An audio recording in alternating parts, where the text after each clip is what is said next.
Hello and welcome to BYJU'S IAS.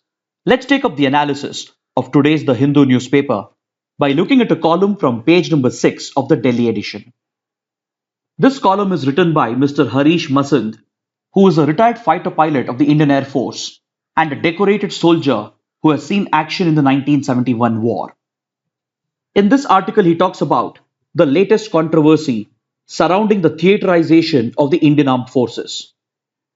It deals with the proposal of the government and the armed forces to establish theatre commands, which has led to the emergence of a dispute and a controversy between the Indian Army and the Indian Air Force. Recently, the Chief of Defence Staff, the highest ranking military officer in the country, made a controversial statement where he referred to the Indian Air Force as just a support arm for the other armed forces.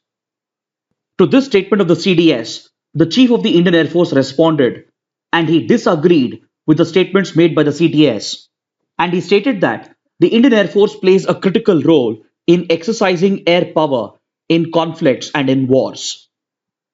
So to understand this controversy in greater detail, first we need to look at the background.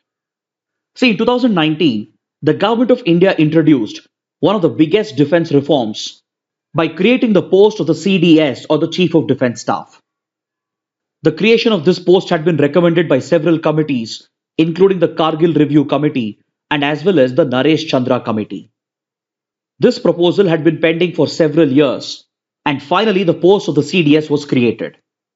The Chief of Defence Staff essentially performs two roles. One, he acts as the permanent chairman to the Chiefs of Staff Committee. This committee also includes the Army Chief, the Navy Chief, and the Chief of the Air Force. Previously, this committee only had a temporary chairman, and this temporary position was being occupied by one of the service chiefs themselves in rotation. But since this arrangement was considered to be ineffective, the post of permanent chairman was created to the Chiefs of Staff Committee, and the CDS has been appointed as the permanent chairman with certain limited supervisory powers over the three service chiefs. While this role of the CDS would be a military role, he has also been given a civilian role as the CDS becomes the ex officio secretary of the newly created department within the Ministry of Defence, that is the Department of Military Affairs. So in this dual role, in this dual capacity, the CDS is expected to promote jointness amongst the three armed forces and promote greater synergy in their operations. For this purpose, the CDS was expected to lead the creation of joint unified commands and the establishment of theatre commands, which will bring the three armed forces together to promote their operational synergy, that is, their ability to conduct joint operations, including the possibility of them operating under a single theatre command. Such a structural reform in the armed forces would not only help in optimizing its resources and its expenditure, but it will also help in avoiding duplication, because many a times the Army, Air Force and the Navy end up spending on similar equipment and ammunition, thereby leading to wasteful expenditure. So if procurement, resource management and expenditure is optimized and economized, it would lead to better spending of the defense budget. And along with that, if the armed forces operate under single unified commands and theatre commands, it will bring about greater synergy and jointness in their operations, and as well as in their planning and training, thereby making the armed forces more effective in achieving India's national security objectives. So as per this mandate given to the CDS had already started working on establishing joint commands, such as a joint logistics command, which would integrate the logistic divisions of all the three armed forces under one single unified command. On similar lines, the CDS and the Government of India have been pursuing the establishment of theatre commands, and for this purpose, the CDS had even constituted an expert committee which included himself and the three service chiefs along with key stakeholders and representatives from important ministries such as the Ministry of Defence, the Ministry of Home Affairs and the others. So this committee under the leadership of the CDS has come out with a proposal to create and establish at least 4 to 5 theatre commands, which might possibly include an exclusive maritime theatre command for the maritime areas, a unified air defense command to serve the purposes of air defense by integrating the current air defense resources of all the three forces. And apart from these two proposed theatre commands, at least another 2 or 3 land-based theatre commands are expected to be set up very soon. And at least a couple of them would exclusively focus on Pakistan and China. As per the current proposals that are being reported, the Maritime Theatre Command is likely to be headed by a senior commander of the Indian Navy, whereas the other theatre commands, especially the land-based theatre commands and possibly including the Air Defense Command, is expected to be headed by senior commanders of the Indian Army.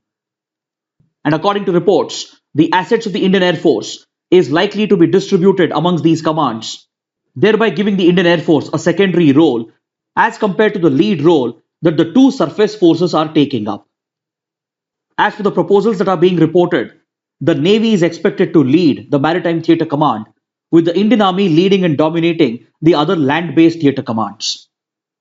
While the Indian Air Force and its assets will play a key role in air defense, the Army is unlikely to give a lead role for the Indian Air Force in leading the Air Defense Command. And all these theatre commands are expected to directly report to the Chief of Defence Staff, thereby making the CDS an extremely powerful military officer.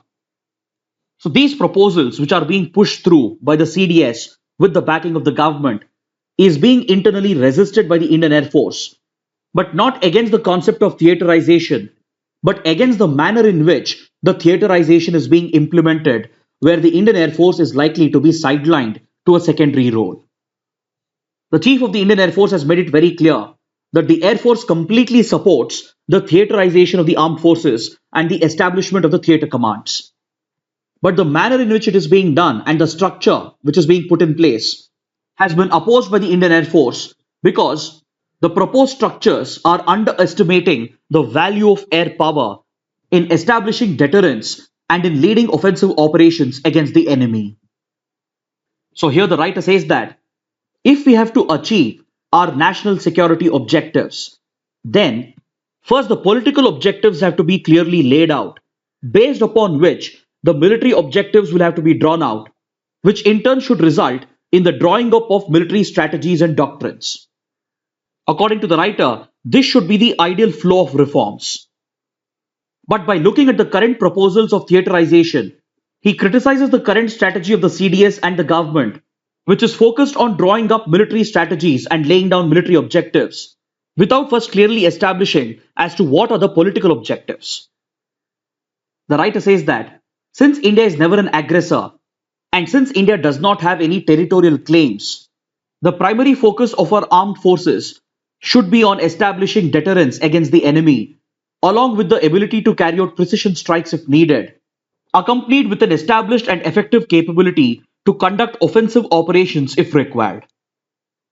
So if the political objectives of India's national security strategy is clearly laid out by the government, then based upon it, the military leaders will have to come up with the military objectives, which in turn should lead to the designing of the military strategies and the doctrines. He says that this essentially should be an intellectual exercise where careful studies are conducted and based on facts and evidence and based on India's political priorities, suitable military strategies and objectives will have to be laid out. But in the case of the current proposals, the CDS and the government are seen to be pushing reforms, which doesn't seem to have a logical basis, as it is not in line with India's political objectives, as it seeks to sideline air power. The writer argues that air power plays a critical role. In fact, most major powers around the world consider their air force to be a lead element amongst their armed forces to engage in both offensive operations and precision strikes, and as well as to establish deterrence against the enemy. That being the case, air power cannot be considered as a subordinate arm of the armed forces, and it cannot be equated to a support arm like the artillery units or the engineering and tank regiments of the army. The writer goes on to provide examples to illustrate how the Indian Air Force has played a lead role and how India's air power has been used to critical effectiveness in some of the key military victories of India. He points to the 1971 war, where the IAF played a key role in launching deadly precision strikes and offensive operations against Pakistani positions, which paved the way for the surface forces, that is the army and the navy, to carry out deep thrusts into Pakistani territory because the air power dominance of the Indian Air Force created the space and the flexibility for the surface forces to freely maneuver their troops against the Pakistani positions. But on the other hand, the general thinking within the army is that the Air Force only plays a role in air defense and provides air support to the ground forces. The writer of the column dismisses this traditional thinking of the army, which has been seen in several other contexts as well. Throughout India's history, it has been repeatedly noted that the Air Force is often sidelined by the army, and there has always been a constant tussle between the two armed forces. He refers to the Kargil conflict and how the Indian Army was unwilling to share vital information with the Indian Air Force, and how it later blamed the Indian Air Force for being late in acting against the intruders. But the writer establishes, through facts and historical records, that the Indian Army had largely kept the Indian Air Force in the dark in the initial days of the Kargil intrusion, and later when the Indian Air Force was pulled into the mission, it did play a key role in running reconnaissance missions to pinpoint the positions of the intruders and as well as in carrying out precision strikes against enemy positions. Whereas on the other hand, he points out that the army was seen to be pushing for the acquisition of attack helicopters into its own air artillery unit in order to conduct its own parallel air operations against enemy positions. Then the writer also takes the example of the latest clashes between India and China in eastern Ladakh and explains how the Indian Air Force supplemented the resources of the Indian Army in establishing deterrent positions against China, and how the ability of the Air Force and its intent to display its combat air power during the tensions helped in deterring the Chinese forces. And he even explains how even the PLA Air Force relies upon air dominance and aerial power for conducting its aggressive offensive operations against India. The writer also points to the defense program which was adopted after the 1962 war, when India suffered a humiliating defeat at the hands of China. Under the defense program, it had been clearly laid out that the Indian Air Force shall assume some of the deterrence capabilities from the Indian Army. So in conclusion, the writer's argument is that while theaterization of armed forces is needed to promote jointness and synergy and to optimize our resources, it is equally important to hold extensive, wide-sweeping debates and generate the much-needed critical opinion within the government and within the armed forces to ensure that we come out with the best possible military structure which is in line with our national security interests and in line with our political objectives. He clearly states that the Air Force has never opposed integration, and in fact it supports the creation of theatre-based commands. But the manner in which it will be done and the role that will be given to the three armed forces is extremely critical, and it should be the result of an intellectual logical exercise that is based on diverse opinions generated within the government and the armed forces. Then upon this, the government will also have to consider the risks that arise by vesting all military powers in the hands of the CDS. An institution like the CDS, who is likely to gain operational control of the theatre commands, can become an extremely powerful position, which is likely to be opposed with a civilian bureaucracy as well. So the writer says that while these reforms and restructuring is needed, the creation of a new concrete structure should be the outcome of consultative strategizing with the equitable inclusion and representation of all the three armed forces, along with the concerned stakeholders of the government. Now let's take up another column from page number 6 that deals with Salwa Judum and the landmark Nandini Sundar case of 2011. This column has been written by Nandini Sundar herself, one of the petitioners in this landmark case. See, Salwa Judum was a tribal militia and a vigilante force that was raised in 2005 by the Chhattisgarh government with the support of the government of India. This tribal militia was raised as a vigilante force against Naxals in Chhattisgarh, and they were given a role in the counter-insurgency operations that were targeting the Naxals in the region. In the Naxal hotbed of Bastar and Dantewad, this non-state militia force was deployed to target the Naxals as a part of the government's counter-insurgency operations. Under this initiative, the Chhattisgarh State Police, they were seen to be recruiting the local villages from the local tribal communities, especially from rival tribes who had enmity with the Naxals, and even former surrendered Naxals were also recruited and they were given the tag of a special police officer or a SPO, and they were even referred to as the Koya Commandos. So this was essentially a case of a government sponsoring a vigilante militia force as a sort of a private army against the Naxals. These so-called Koya Commandos were given very minimal training, or in some cases no training at all, and without giving them any knowledge or awareness about fundamental rights, human rights, proportionate use of force, and ethical, moral, and constitutional constraints, they were deployed by the government in its fight against the Naxals to conduct counter-insurgency operations in the region. Even their counter-insurgency training was very minimal and in some cases non-existent. But despite that, the government willingly placed weapons in their hands, including advanced weaponry such as assault rifles. And in return, they were given an honorary payment by the government. And all of this combined together created a situation where this tribal militia would start abusing the powers given to it, leading to gross human rights violations in the region. This vigilante force was initially led by a tribal leader, Mahendra Karma, who even enjoyed political backing from many political parties. And the usage of such a tribal militia against the Naxals led to a major controversy in the state.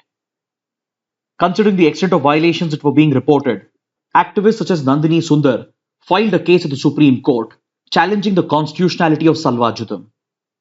The Supreme Court, which went into the case, declared Salwa Judum to be unconstitutional, thereby delivering a landmark judgment.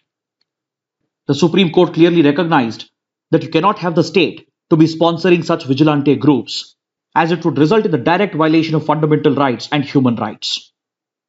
The Supreme Court declared the militia to be illegal and unconstitutional and ordered the state government to disband the force. The state government was ordered by the Supreme Court to redeploy the SPOs into traffic management and other safe duties away from any sort of counter-insurgency operations. The Supreme Court even ordered the government to immediately take up prosecution of those officers and those SPOs who were responsible for large-scale human rights violations in the Naxal-hit areas, and it even ordered the government to arrange for rehabilitation and compensation to be paid to the victims, most of whom happened to be local villagers who were caught between the state and the Naxals. The Naxals would often target the local villagers, accusing them of being police informants, and the government forces, on the other hand, along with Salwa Judum, would also target the local villages by branding them as Naxal sympathizers. So during the period that Salwa Judum was freely operating, gross human rights violations were reported in the region, including burning down entire villages, and Salwa Judum was even accused by human rights activists of recruiting child soldiers. And the large-scale violation of human rights by Salwa Judum, with the backing of the state, has even been noted by the National Human Rights Commission as well. So the controversial decision to place weapons in the hands of a tribal militia and establish it as a vigilante force against the Naxals was in direct violation of the constitution, and taking into note all these violations, the Supreme Court had declared Salwa Judum as unconstitutional, and it had called upon the state government to follow up with all these necessary actions. But however, 1 decade later, Nandini Sundar herself writes an article where she points out that none of these measures recommended by the Supreme Court have been implemented by the government. And in fact, she alleges that even though Salwa Judum has been declared unconstitutional, it has been functioning in an indirect form because the SPOs have been redesignated as the District Reserve Guard by the state police. So by redesignating them, the state is continuing to use this militia against the Naxals. And upon that, none of the other Supreme Court orders have been followed in this case. The state has not seriously pursued any prosecution of those officers and those members of Salwa Judum who are accused of committing human rights violations. And even the affected villagers haven't been paid any compensation, and their rehabilitation is yet to be worked out. Essentially, this is a case of justice being denied to the affected population, and in many ways it actually weakens our fight against Naxalism and left-wing extremism. Because the usage of such unconstitutional force against the Naxals strengthens their propaganda, and the state-enabled human rights violations, which has been noted by the Supreme Court and the NHRC itself, adds further fuel to the propaganda of the Naxals, through which they try to indoctrinate the local villages, especially the ones who have been affected, in order to raise new recruits to their extremist outfit. The writer presents ground level evidence to show how the state government has stalled this historic judgment of the Supreme Court, and even after 1 decade, nothing has been done to implement these decisions, and these SPOs have simply been redeployed and redesignated as the DRG. Now let's look at this article from page number 1 and this editorial from page number 6, which deals with the latest political developments in Uttarakhand. As you might be aware, recently Tirth Singh Rawat had to resign as the Chief Minister of Uttarakhand due to a few constitutional restrictions, and he has been replaced with a new Chief Minister who has been sworn in by the governor along with a 11-member cabinet. Yesterday, the governor of the state has administered the oath to the new Chief Minister, and he has chosen to retain the earlier ministers, but still, even they had to be sworn in again by the governor. So in this regard, there are a few important relevant constitutional provisions that you should be aware of. See, we have Article 163 of the Constitution that deals with the State Council of Ministers. This article provides for Council of Ministers to aid and advise the governor. According to the article, there shall be a Council of Ministers headed by the Chief Minister to provide aid and advice to the governor in the exercise of the executive functions of the state. Various rulings of the Supreme Court have made it clear that this aid and advice provided by the Council of Ministers headed by the CM is binding on the governor, except in areas where the Constitution exclusively provides for discretionary powers to the governor. So if you look at the state executive, it looks something like this. You have the governor at the top as the head of the executive, but the governor is more of a nominal head as the real executive power lies with the Chief Minister. The CM heads the Council of Ministers, but the governor does enjoy his discretion as provided by the Constitution. But in all the other matters, the Chief Minister headed by the Council of Ministers provide aid and advice to the governor, which is binding on the governor. Then we have Article 164 that deals with other provisions related to Council of Ministers and the Chief Minister. According to the article, the Chief Minister shall be appointed by the governor, and the other ministers of the council, that is the Council of Ministers, they shall be appointed by the governor on the advice of the Chief Minister. These ministers, including the CM, they shall hold office during the pleasure of the governor. This pleasure enjoyed by the governor is again not discretionary, because the governor is bound to choose the majority party to form the government and appoint the leader of this majority party as the Chief Minister. Now, to understand why the former CM of Uttarakhand had to resign, you need to look at this provision, that is Clause 4 of Article 164. This clause states that a minister who for any period of 6 consecutive months is not a member of the legislature of the state shall at the expiration of that period cease to be a minister. It means that the CM and the Council of Ministers, they should be a part of the state legislature. And if someone outside the state legislature is appointed, then he or she should become a member of the state legislature. It essentially means that the Chief Minister and the Council of Ministers, they should be either a part of the Legislative Assembly, that is, they should contest direct elections and get elected, or they should be a part of the Legislative Council if the state has a Legislative Council. But in the case of Uttarakhand, there is no Legislative Council, thereby the state legislature includes just the Legislative Assembly. But Tirth Singh Rawat was a MP, so when he was appointed the CM, he was not a member of the state legislature. So according to this constitutional provision, he had a period of 6 months within which he had to become a member of the state legislature. So the only route was elections, that is a by-election. But the norms of the Election Commission of India is that by-elections are not held if the assembly term is expiring within 1 year. And Uttarakhand is scheduled for elections next year. Hence, fresh by-elections will not be held by the Election Commission. Plus, there is a threat of the pandemic, which prevented the Election Commission from holding any by-elections. If the state legislature had a legislative council, then possibly Tirth Singh Rawat could have been elected or nominated to the legislative council. But this route was not available at all because Uttarakhand does not have a legislative council. And since he had no option of getting elected to the state legislature, he was forced to resign as the CM as the 6-month expiry period was approaching. So now, one important point to understand is that when the Chief Minister resigns, it automatically dissolves the Council of Ministers as well. Because according to Article 163, the Chief Minister heads the Council of Ministers.